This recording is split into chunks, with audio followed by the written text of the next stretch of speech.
Hey everybody, it is Jason from the Texas Gun Vault 2, and I'm out here in the garage on a nice holiday weekend. I have today and tomorrow off, so I am out here trying to work on some videos, catch up on some stuff, and want to come to you with, I guess, a question, a couple of things I want to show off and talk about. Today, I'll be filming the Texas Gun Vault poll question of the week, which is on, is 380 a viable self-defense cartridge? And I want to film a commentary video on fighting for the Second Amendment in a smart way, compared to like the Neanderthal way that I think most of the gun community thinks we should fight it. So I'm going to call some people out, not specifically by name, but by like types of general people that you'll see online. So that might not be the most pleasing video to some, because if you just don't fall into line and repeat their talking points, then they don't like you. And that's okay. Okay, we're here to have an intellectual discussion. And that's the whole point of the video, is to have an intellectual discussion and come up with the best ideas.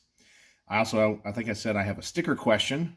Some of you guys might be able to help me when it comes to figuring out where I can have a particular sticker made without having to buy 500 or 600 of them, and I'll talk about that in just a moment.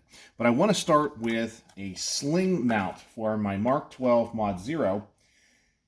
I mentioned in a previous video that, according to my research, they used a Knight's Armament sling mount on the Mod 1s, but I know that the Mod 0s had the use of slings, but I cannot find anywhere that documents what they used in the early years of the program. I went online to try to find pictures. Some of them were from like later, where they were using the Knight's Armament, but nobody can tell me what they used on the Mod 0. So I'm going to have to come up with some solution so I could mount a sling if I wanted to. Now, I knew the direction I wanted to go with is an older style. And what I mean by that is, in today's AR-15 world, everything uses those quick detach or the QD system. So it's easy to find a Knight's Armament sling mount that would snap onto a rail or clamp onto a rail, and then it would have a port for you to put in the QD sling attachment. But that's not what existed back in about 2000 to like 2004. That just didn't exist. And that's more of a modern thing. But most companies have gotten rid of a mount that would go to Picatinny or M1913 and just have a permanent sling attachment that's non-removable. Now, I went online and I was like, okay, so since nobody has any information on what they actually used, I got to come up with something. And the Knight's Armament one seems to be almost impossible to get, because I guess it's one of those discontinued parts, because that's just not the modern way of attaching slings. They may come back out with it at some point, who knows. It's not on their online catalog. And so the only way probably to find one would be somebody that just happens to have new old stock that's 20 years old, and that's going to be impossible. So I went online trying to find a similar sling attachment mount, and I found a bunch that are in the style, but they're like cheap Chinese ones off of Amazon. And this rifle is way too nice, and I'm taking too much time to put on something from like China on it. So I'm not going to do that, even though it might have close to the right look. So I was trying to figure out and search for sling mounts, and I found one that I think is going to work, and I think it's not clone correct, but I'm going to say it's clone appropriate. And it's this one here. It's the Midwest Industries sling adapter. It's the 1.25 inch GI loop, and the reason I say it's going to be appropriate is that it doesn't use a QD mount. So it's just the sling itself, and it snaps onto the rail.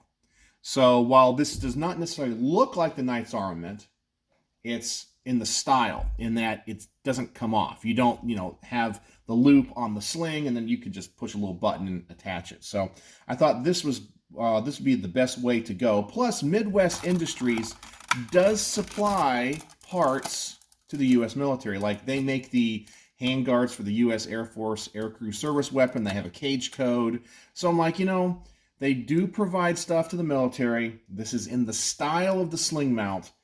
So we're going to go with this, unless I can find something different in the future. So I'll be putting this on today.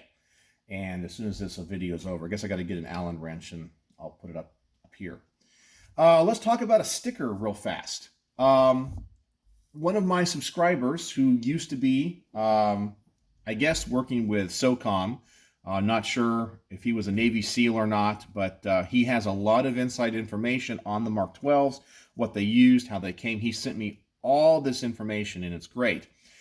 They used to, I guess he told me, when they shipped to the units in these cases, one of the things they would do is they had an emblem that was made.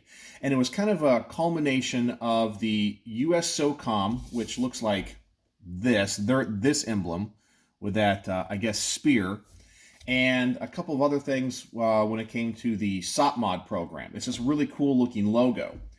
And what they would do is print it out on a piece of paper, and they would put it into a sheet protector, and then they would tape it to the case. And that's the way they got sent to the units. However, that's not a very durable way of doing it. And even though that's cool, I could replicate it here on this case. I don't think just having it around, it's probably going to get torn eventually. So I was thinking, how can I do something that would be in the spirit of that, but not exactly be a taped on piece of paper?